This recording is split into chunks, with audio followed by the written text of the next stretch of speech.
Halo semua, selamat datang kembali di Garai Film. Bagaimana kabar kalian di hari ini?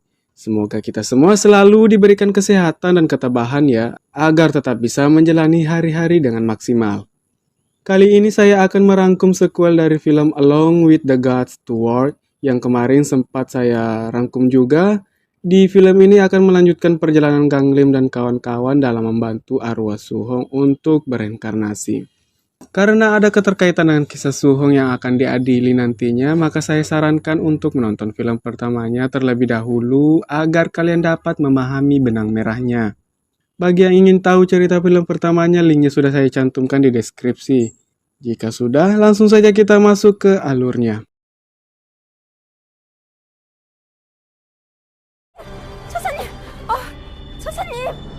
사사님, 괜찮으세요?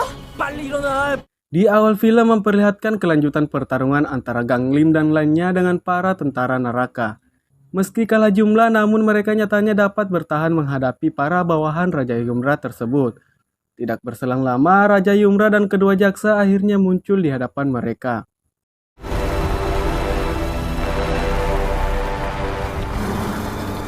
오, 뭐야?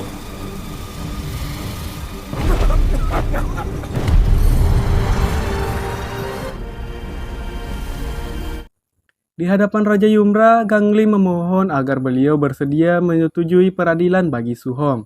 Ia beranggapan bahwa kematian Suhong bisa saja bukan karena ketidaksengajaan, melainkan sebuah pembunuhan.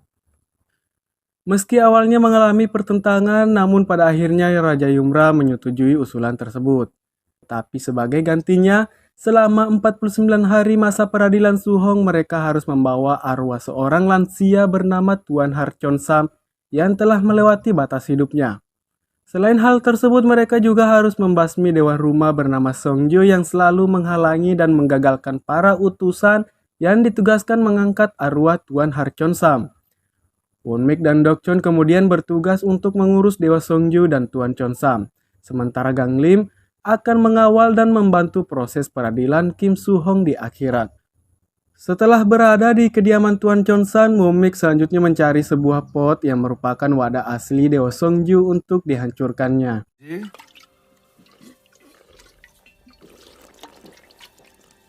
Saat Dokchon akan melakukan ritual pengangkatan arwah Tuan Chon Sam, tiba-tiba 그거 현동이 밤에 오줌 싸고 똥 싸는 요강이야. merasa tidak ada pilihan lain, Wonmik kemudian berduel dengan dewa Songju. Yang hasil duel itu dimenangkan dewa Songju tepat sebelum sebuah vas menimpa wajah manis si kakek. 잘못했습니다. 용서해주세요. 죄송합니다. Selepas ketegangan tadi, ternyata dewa Songju dulunya merupakan pelindung atau wali yang membawa arwah mereka ribuan tahun lalu yang mengetahui masa lalu kehidupan mereka. Selain itu, alasan dewa Songju selalu menghalangi pengangkatan arwah Tuan Chon Sam karena ia tidak ingin cucu Tuan Chon Sam hidup sebatang kara. Maka dari itu, ia meminta Wonmik dan Dokchon untuk menunda tujuannya sampai Hyundong dapat melanjutkan sekolahnya. 난 할배가 중요한 게 아니라 어린 현동이 때문이니까. 그 전까지 이건 압수. Beralih ke scene lainnya, di sana kita diperlihatkan Gang Lim sedang mengikat Suhong yang sedar tadi mengoceh mengenai kematiannya dan masa lalu Gang Lim. Selain untuk membuat Suhong jerah, ternyata ia menjadikan Suhong sebagai umpan agar monster di sungai kemalasan tersebut muncul dan dijadikan tenaga tambahan untuk mempercepat laju perahu yang mereka naiki.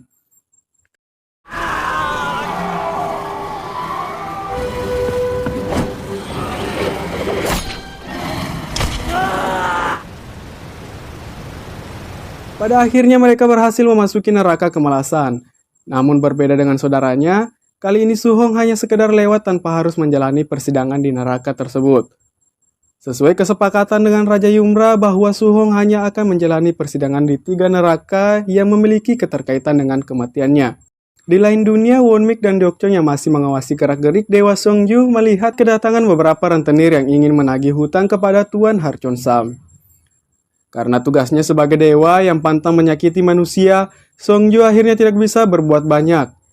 Momentum itu tidak disia-siakan oleh Wonmik dan Dokchon. Mereka mengambil kesempatan itu untuk melakukan negosiasi dengan Songju yang tidak berdaya. Dari negosiasi itu, Wonmik setuju akan menolong Tuan Chon Sam dan cucunya dari para lintah darat tersebut Sebagai gantinya mereka harus mencari solusi yang lebih baik mengenai masa depan Hyundai. Dan yang terakhir bersedia menceritakan masa lalu kehidupan mereka berdua.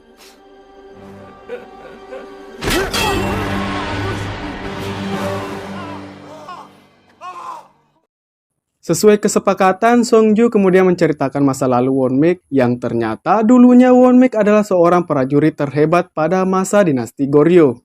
Dengan setelan syal putih yang terbuat dari bulu kucing, ia pun mendapatkan julukan si kucing garong putih dari lawan maupun kawannya. Singkat cerita, malam pun tiba. Songju mulai terbuka mengenai dirinya yang memutuskan berubah ke wujud manusianya. Ia menjelaskan bahwa saat ibu Hyundai meninggal, ayahnya pun turut melarikan diri karena terlilit utang akibat berjudi. Merasa kasihan dengan nasib Hyundai, ia akhirnya memutuskan untuk membantu kakek cucu tersebut. Hidup lama di era IMF dan belajar dari krisis Lehman Brothers, ia pun nekat menginvestasikan uang hasil menjual rumah milik orang tua Hyundai di jalur obligasi dengan mengatasnamakan Hyundai itu sendiri. Keesokan harinya mereka mengunjungi sebuah panti asuhan dengan maksud menawarkan Hyundai kepada lembaga tersebut. Namun pihak lembaga tidak dapat menerima begitu saja sebelum ayah yang masih tercatat sebagai wali sah Hyundai mau menyerahkan atau mengalihkan hak asuhnya. 다 그죠. 그러니까 친아빠가 직접 양육을 포기하면 입수할 수가 있다. 맞죠? Untuk itu, mereka diberi alternatif lain yakni menunjukkan sebuah dokumen yang dapat membuktikan Tuan Harcheon Sam sudah tidak mampu secara fisik.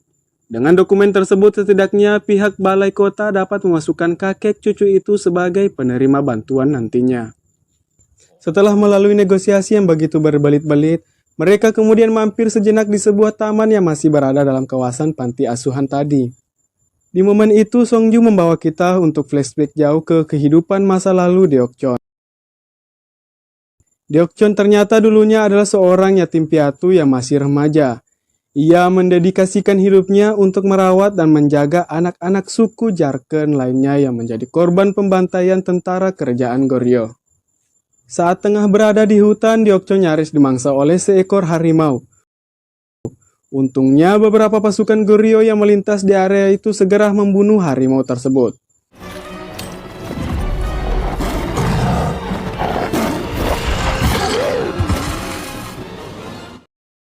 Sosok yang berhasil membunuh kucing besar itu tak lain adalah Wonmik si kucing garong putih. Wonmik yang menyangka akan bertemu musuh dibuat keheranan karena ternyata yang dijumpai justru hanya sekumpulan anak-anak tak berdaya. Wonmik yang seekor kucing garong putih berhati mulia dan pemurah hati, akhirnya memutuskan untuk membiarkan anak-anak tersebut dan membagikan hasil buruannya kepada mereka. Kita beralih ke sisi Ganglim dan Suhong yang telah berada di neraka kebohongan. Terus-terusan didesak, Ganglim akhirnya mau menceritakan mengenai masa lalunya kepada Suhong. Jauh sebelum ia menjadi seorang jenderal dinasti Goryeo, ayahnya yang merupakan jenderal sekaligus komandan perang saat itu mengikutsertakan dirinya dalam peperangan menghadapi kerajaan Khitan. Ayahnya berharap Ganglim dapat mengambil pelajaran dari peperangan tersebut dan menjadi sosok jenderal yang hebat seperti ayahnya kelak. Dalam perjalanan pulang, mereka menemukan seorang remaja yang kurang lebih seusia dengan Ganglim. Karena tidak lagi memiliki siapa-siapa, ayah Ganglim memutuskan untuk mengadopsi anak tersebut, yang artinya anak itu akan menjadi saudara angkat Ganglim. Dan dari sinilah semua konflik dalam hidup Ganglim akan bermula. Pelan-pelan kasih sang ayah mulai terbagi, bahkan ayahnya cenderung lebih perhatian kepada adik angkatnya ketimbang dirinya. Setidaknya itulah yang dirasakan Ganglim kala itu. Perasaan cemburu mulai menyelimuti Ganglim hingga puncak kecemburuannya terjadi saat mereka sudah dewasa. Di mana saat itu ayahnya lebih memilih adiknya untuk menjadi pemimpin garda terdepan yang harusnya posisi tersebut ditempati olehnya. Pada akhirnya ayah Ganglim tewas dalam peperangan tersebut. Setelah diangkat sebagai panglima, ia kemudian menugaskan adiknya ke tempat yang lebih berbahaya. Ia melakukan hal tersebut karena merasa adiknya turut bertanggung jawab atas meninggalnya sang ayah. Di dunia kehidupan, kita kemudian diperlihatkan Tuan Cheon Sam yang ikut mendaftarkan diri untuk dapat menerima bantuan. Meski telah mengikuti arahan Wonmik dan kawan-kawan, pada akhirnya beliau tidak memenuhi kriteria sebagai penerima bantuan di lembaga kesejahteraan tersebut. Mereka kemudian disarankan agar sebaiknya melakukan adopsi asing bagi Hyundong yang syaratnya hanya tanda tangan persetujuan dari kakek atau wali lainnya. Merasa tidak punya pilihan lain lagi, mereka kemudian membujuk Tuan Cheonsam agar mau menyetujui Hyundong untuk diadopsi. Namun meski telah tua renta, Tuan Cheonsam tetap bersikukuh untuk merawat Hyundong hingga akhir hayatnya. 허춘삼 내 이놈! 파랗게 어린 놈이 내가 감히 누군 줄 알고 어느 한영다 너희들 죄 많은 인간들을 구원해지! 그게 알았거든요 어르신. 죄송합니다. Bagaimanapun, Hyundong adalah cucu yang sangat ia sayangi dan hanya Hyundonglah satu-satunya keluarga yang menemani beliau hingga saat ini. Setelah usulan mereka ditolak oleh Tuan Cheonsam, Seungju dan Wonmaek kemudian mengalami sedikit perdebatan. Wonmaek yang merasa adopsi tetaplah pilihan terbaik meminta Seungju untuk ke pengadilan agar bisa menjadi wali Hyundong yang sah. Deokjeon yang merasa risih dengan perdebatan itu kemudian meminta Seungju untuk lanjut menceritakan masa lalu mereka. Seungju sebenarnya tidak ingin melanjutkan kisah tersebut sebab itu adalah hal yang sangat sensitif untuk mereka ketahui. Namun karena terus didesak, Seungju akhirnya meneruskan cerita masa lalu mereka berdua. Pada flashback itu, kita akhirnya menyadari bahwa orang yang telah menyebabkan Deokjeon dan anak-anak lainnya menjadi yatim piatu adalah Wonmaek itu sendiri. Merasa bersalah atas perbuatan yang telah dilakukannya, Wonmaek kemudian mendedikasikan dirinya untuk membantu dan menjaga anak-anak yatim itu. Beralih ke masa sekarang di mana kita diperlihatkan Seungju dan lainnya telah berada di suatu pengadilan. Hakim kemudian menyetujui permohonan Seungju untuk menjadi wali sah bagi Hyundong. Tentu saja itu merupakan kabar baik yang akan mempermudah proses pengadopsian Hyundong nantinya. Setidaknya itulah yang ada di benak mereka saat ini. Namun harapan itu menjadi sirna kala mereka menemukan kediaman Tuan Cheonsam dan Hyundong telah diacak-acak oleh kru pembongkar bangunan. Semua semakin menjadi parah ketika Seungju tiba-tiba saja terjatuh tak berdaya. Yang rupanya, wujud asli Seungju ikut hancur saat para kru pembongkar itu mengacak-acak rumah mereka. Scene kemudian beralih ke dunia akhirat di mana Ganglim dan Suhon telah berada di neraka ketidakadilan. Di peradilan itu, jaksa menuntut agar Suhong dibekukan dalam es selama 500 tahun karena telah menjadi arwah penasaran yang menyebabkan kekecauan di dunia kehidupan dan akhirat. Ganglim kemudian mengklaim bahwa Suhong telah dibunuh dengan tidak adil.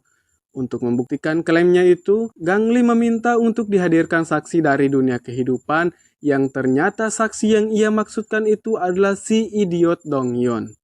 Merasa Donghyun turut bertanggung jawab atas kematian Suhong, Ganglim kemudian memintanya untuk mengatakan kejadian yang sebenarnya di malam saat mereka mengubur Suhong. Menurut Ganglim bahwasanya mereka sesungguhnya melihat masih ada tanda-tanda kehidupan pada Suhong. Tetapi Donghyun membantah tuduhan tersebut dengan mengatakan Suhong memang benar-benar telah mati di malam itu. Ganglim tidak menyerah dan terus memaksa Donghyun untuk bersaksi yang sejujurnya. Seakan menutupi sebuah fakta, Donghyun kemudian mulai mengalami tekanan yang menyebabkan jiwanya terguncang. Yang pada akhirnya ia pun lenyap dari persidangan bersamaan dengan kematiannya di dunia kehidupan.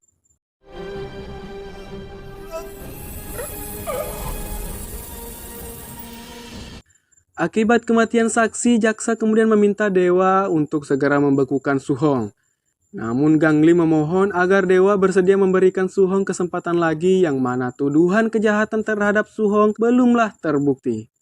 Dewa kemudian menyetujui permohonan Ganglim dan meminta untuk melanjutkan perkara di pengadilan berikutnya.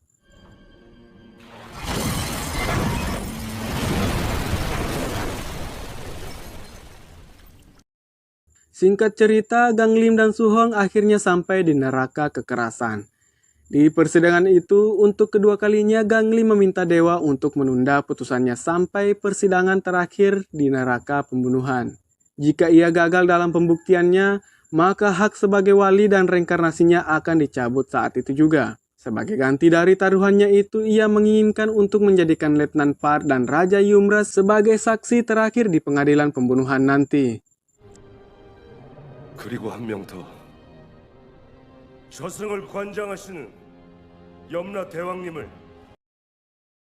Kita kembali di dunia kehidupan. Seungju yang semakin melemah akibat wujud aslinya yang hancur, kemudian memanfaatkan sisa-sisa waktunya untuk menceritakan masa lalu Won-mik dan Deok-chon yang belum terselesaikan. Ia menceritakan bahwa Won-mik yang telah menyimpang dari tugas yang diberikan akhirnya diketahui oleh pimpinannya yang bernama Milnak, yang kemudian anak buah Won-mik dibunuh satu persatu. Ia pun akhirnya diikat di sebuah pohon bersama seorang bawahannya untuk dijadikan mangsa segerombolan serigala.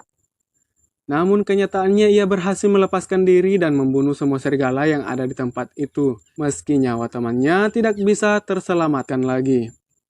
Dengan sisa-sisa tenaga yang ia miliki, ia kemudian menyeret jasad temannya menuju tempat persembunyian para anak yatim.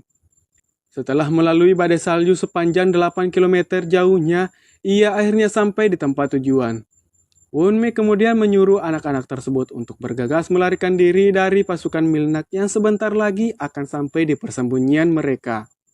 Won-mik yang memilih bertahan di tempat itu menyempatkan waktunya untuk mengungkap rasa penyesalannya dan meminta maaf atas apa yang pernah ia lakukan kepada orang tua mereka.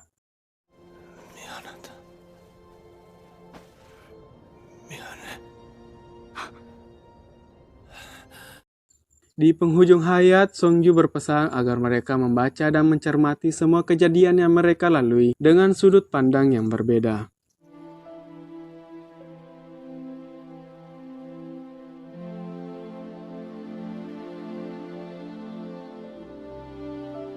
Merasa tak ada hal lain lagi yang bisa dilakukan, Won-mik kemudian mencoba mengangkat arwah Tuan Cheon-sam saat itu juga.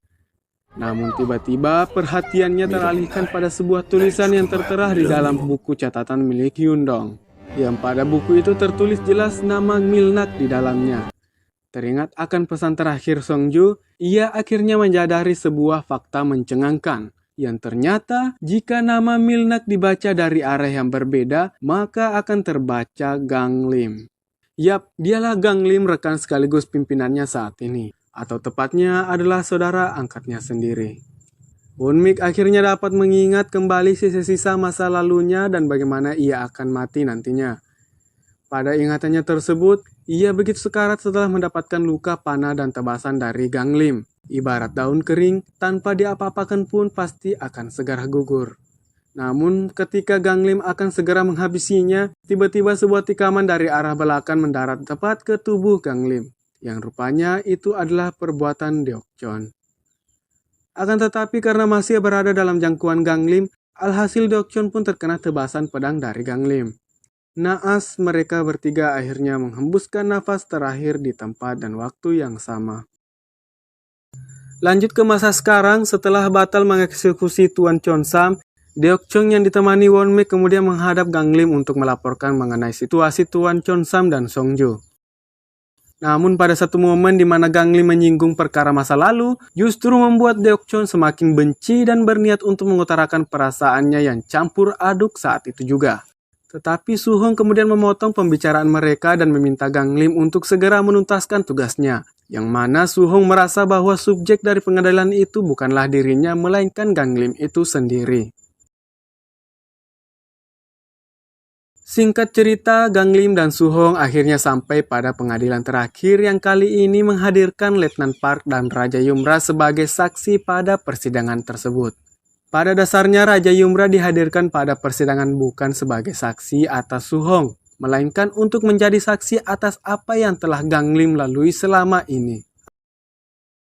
Awalnya Gang Lim akan mengajukan pertanyaan kepada Letnan Park. Namun jaksa justru menyela dan mengatakan bahwa apa yang akan dikatakan Gang Lim adalah sebuah tipu muslihat. Untuk itu Gang Lim mengalihkan pertanyaannya kepada Raja Yumra, yang mana ia menanyakan mengapa Raja Yumra tega memberinya tugas perwalian bersama kedua orang yang telah ia bunuh, yang justru hal itu akan membuatnya sangat menderita. Raja Yumra menjelaskan bahwa hal itu ia lakukan untuk memberi Gang Lim kesempatan agar ia dapat meminta maaf dan menyesali perbuatannya. Namun kenyataannya Gang Lim enggan melakukan hal itu dan memilih untuk memendamnya. Gang Lim kemudian beralih pada Letnan Park. Dengan penuh amarah, Gang Lim mendekati Letnan Park dan menjelaskan kepadanya alasan kenapa ia nekat menolong Letnan Park saat di dunia tidak lain adalah untuk memberikan kesempatan kepada Letnan Park untuk meminta maaf dan mengakui kesalahannya sama seperti yang dilakukan Raja Yumra terhadapnya.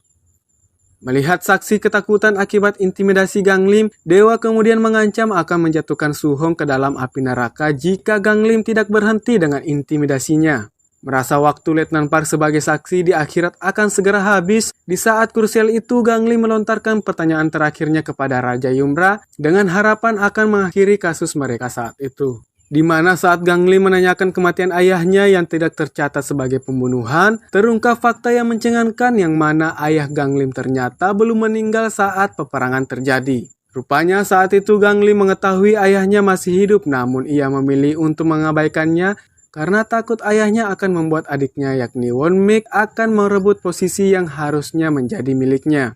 Saat di markas barulah timbul rasa penyesalan terhadap dirinya dan ia pun kembali ke medan perang untuk menolong ayahnya yang saat itu berada di tumpukan mayat.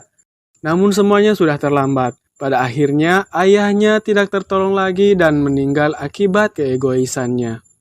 Raja Yumra kemudian mengatakan penyesalan yang Gang Lim bawa selama 1000 tahun ini harusnya sudah menjadi neraka tersendiri untuknya.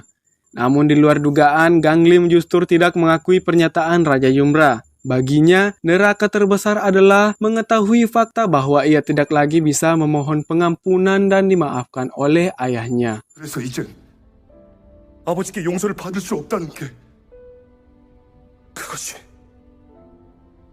저에겐 가장 큰 지옥이었어. Won Mik dan Deokjeon yang sedari tadi mengintip jalannya persidangan akhirnya mulai memahami perasaan Gang Lim saat itu. Itulah mengapa ia begitu bersikeras untuk dapat menyelesaikan kasus pembunuhan Su Hong. Karena ia tidak ingin Letnan Park mengalami penyesalan yang sama dan menjadi seperti dirinya. Dan setelah mendengarkan pengakuan Gang Lim, Letnan Park akhirnya mengakui seluruh perbuatannya dan meminta maaf kepada Su Hong dengan setulus hati. Pada akhirnya, Su Hong dinyatakan terbebas dari segala tuduhan jaksa dan segera direinkarnasi di saat itu juga.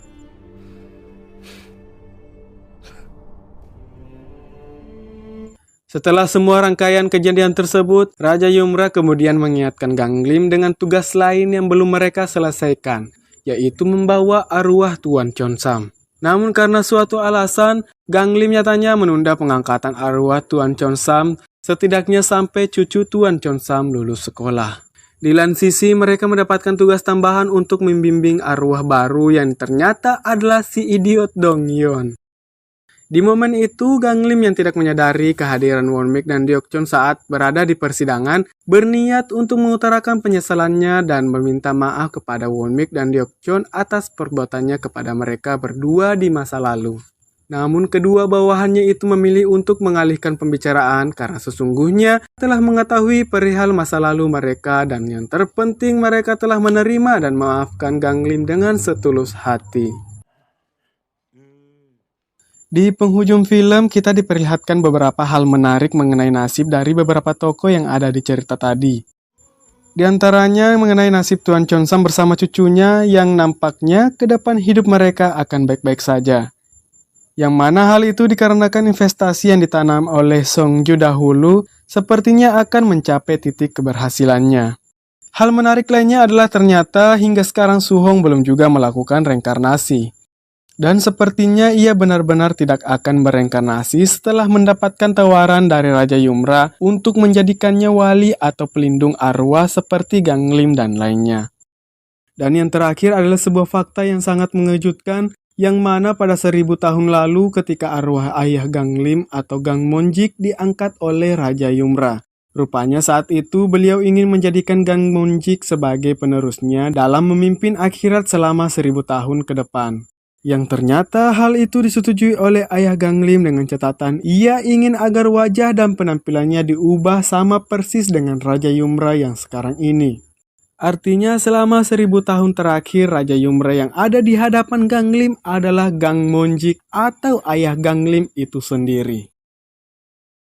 Secara keseluruhan film kedua ini cukup bagus, tidak kalah sama prequelnya. Meskipun drama sedihnya masih kurang dapat, namun isu sosial yang diangkat menjadi nilai plus tersendiri untuk film ini. Pelajaran yang dapat kita ambil adalah manfaatkanlah sebaik-baiknya waktu yang telah diberikan karena hari ini belum tentu berlanjut. Akhir kata, terima kasih, salam jempol.